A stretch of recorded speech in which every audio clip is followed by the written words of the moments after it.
Hi, everyone. Today, we're going to talk about how you can strengthen your company's Speak Up program through solid training and trust building. I'm your host, Bill Coffin, and this is the Ethicast.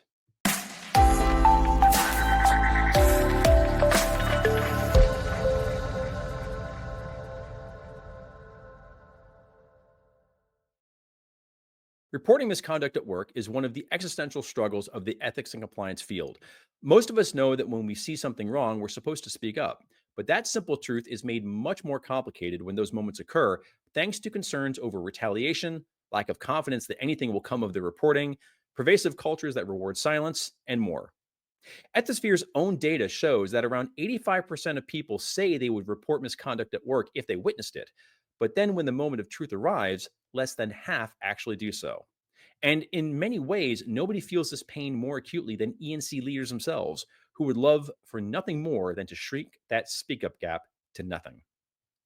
With us today is Gary Burke, partner, global integrity and compliance leader, forensic and integrity services at EY.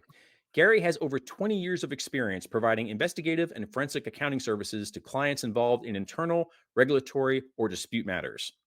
Gary is currently leading EY efforts to help governments, healthcare, and public sector clients maximize funding opportunities and comply with regulatory compliance requirements. He is also the co-office leader of the EY Dallas Forensics practice. Gary, welcome to the show. Thanks, Bill. It's absolutely great to be with you today. Big fan of Ethicast, big fan of yours, and really appreciate the opportunity to talk about this very important topic. Ethisphere data shows, obviously, that when people choose not to speak up against misconduct, it's often because of a lack of trust in the system. So, my question to you is, where do you see that trust in speak up programs breaking down in most organizations? Yeah, thanks, Bill. That data point you shared is certainly interesting and frankly a bit troubling. In today's fast-moving environment where pressure on individuals is really constant, there certainly is no shortage of challenges to one's integrity when confronted with ethical dilemmas. When I think about speak up programs, I think about two primary components that will influence whether someone reports misconduct when they do observe it. The first is awareness of the program, Mhm. and the second is trust in the system.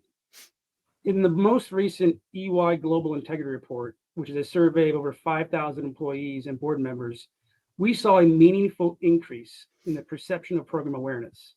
Speak up related questions are now commonly included in company surveys, culture assessments, which certainly is a positive sign. Now, turning to your question about trust, we did observe several reoccurring themes that highlight opportunities to strengthen employee confidence in programs. These include the belief that nothing will happen if they make a report, a fear of adverse consequences, again, if they make a report, a low visibility of the outcomes and transparency in the process, and then finally, cultural barriers, which is when speaking up may be viewed as disloyal or confrontational. Mhm. I'll go a bit deeper into the first three themes. Lack of accountability is the number one reason respondents gave for not reporting concerns. Many believe their reports would not be acted upon. There is also a perception that unethical behavior is tolerated when it involves senior leaderships or even high performers. So, in other words, if I make a report, nothing will happen. The second theme is the fear of retaliation, and clearly that further erodes trust in the process. A third of the respondents said they didn't speak up due to concerns about their career progression, whether that's promotion, job security, or even advancements within their current department. Another third cited fears for personal safety. So, Bill, you can see that the lack of accountability plus the fear of retaliation can really have a depressing impact on one's desire to make a report. The third theme that we identified was the lack of transparency. Mhm. Many employees felt um, that they didn't know what happened after they made a report. That said, we've seen some promising advances in technology used to administer programs. Things like greater anonymity when a report's made, broader digital intake methods, and even compliance AI chatbots. Still, there's room to improve transparency with the reporters through periodic updates on the investigation status, and certainly when appropriate, sharing the resolution of reported complaints. So, Bill, with all that said, I think we're seeing some encouraging progress in terms of awareness around speak up programs, but certainly there's still opportunity to build trust within the organizations. What advice do you have for organizations that wish to extend their trust building efforts around Speak Up to other parts of the enterprise, such as HR, audit, anti bribery, anti corruption, with the understanding, of course, that all these different constituencies require different approaches? My initial reaction is that we shouldn't expect to make employee trust a compliance only issue. I think driving a culture of integrity is a responsibility of all the departments and functions within an organization, from the board to senior leaders through line employees. Every function has a unique role to play in building trust. So starting with HR, a leading practice that we see is the constant and consistent collaboration between HR and compliance, especially when it comes to gathering broad employee sentiment by including integrity or culture related questions in company wide surveys or even periodic culture assessments. Now, where we're seeing that collaboration deepening is when the survey results are enriched by using historical speak up data to draw out correlations and comparisons. When this information is cut by department or geographic location, these comparisons often reveal thought provoking insights and areas for robust discussion. A couple other thoughts on HR.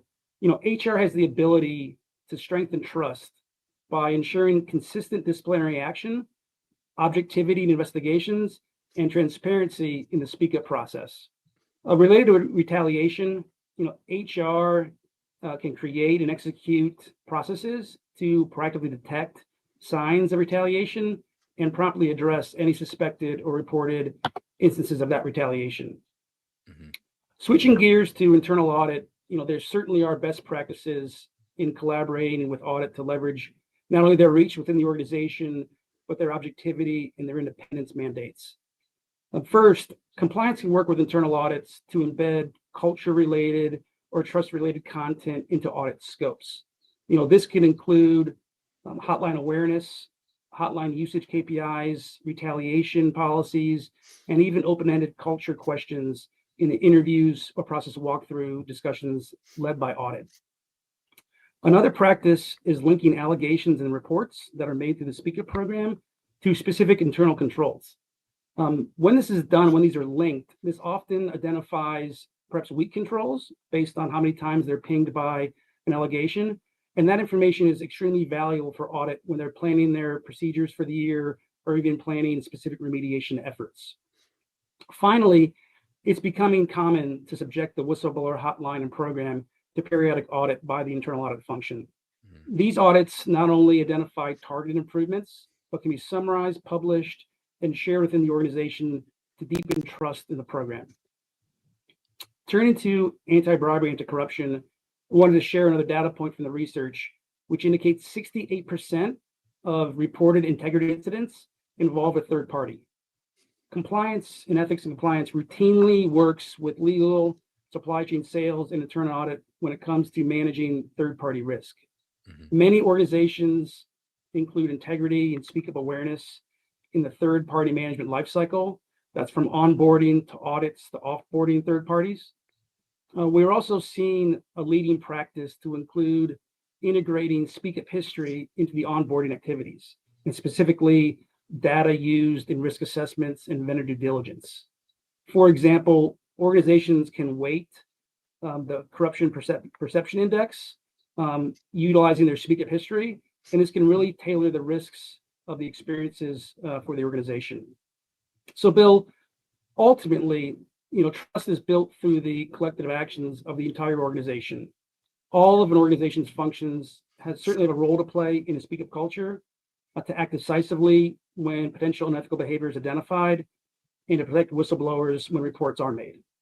So, Gary, what training would you recommend for organizations looking to improve their overall speak up efforts? Do most organizations need to train on awareness of their program, how to actually raise one's hand, socializing that the process will in fact work as it's supposed to, all the above? What? Yeah, another great question. So let me first start off by offering a few data points from the EY Integrity Survey. Yeah. More than half of the employees who use the hotline said they felt pressure not to report. Almost 4 in 10, so 40%, doubted their report would ever lead to action. And while a third of board members thought that whistleblower protections have improved, only 14% of employees agree. And that 20% gap between what perception is and reality is, that's exactly where trust has the opportunity and the vulnerability to break down. I think training, when deployed intentionally, and certainly not as a check the box exercise, can help close that gap between perception and reality. There are a few different types of trainings that we're seeing as a leading practice. The first relates to training for senior leadership. As the data point highlighted, leaders often assume the system is stronger than it truly is and how it's really operating in practice. Senior leaders would benefit from training that goes beyond the rules and focuses more on behavior or the hows. How to talk about integrity, how to show that reports are taken seriously, and how to demonstrate a zero tolerance for retaliation. Bill, I think it's been well documented that when leaders act with consistency, people notice. The second type of training is manager skill training.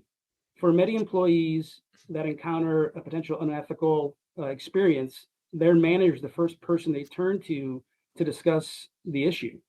Some managers have never been trained on how to react when an employee comes forth with a potential allegation. So these managers need practical skills, skills like how to listen without judgment, how to protect confidentiality, and how to escalate issues properly. The third is for employees. As I mentioned earlier, there's a perception of lack of transparency in the process. So employees need to know how the system works, what protections they have from retaliation, what can they expect after they speak up. Training in this case should be really based on real world examples, sharing case studies and use cases, and even role play to help employees see that the process isn't just theoretical, it actually works and is designed to protect them. Finally, I think there's a great importance on the deployment of scenario-based training. So going beyond policies, training on abstract compliance topics, organizations can use realistic ethical dilemmas that they've incurred. So sales practices, vendor relationships, workplace behavior. This will give folks real life examples of what they might occur in the field or in their office. An advantage of this approach, it allows employees to get practice in making decisions related to potential reporting in a safe space. The concept is the more familiar they are with speaking up in training in a safe space, the more likely they'll do it when confronted with a true ethical dilemma in the field.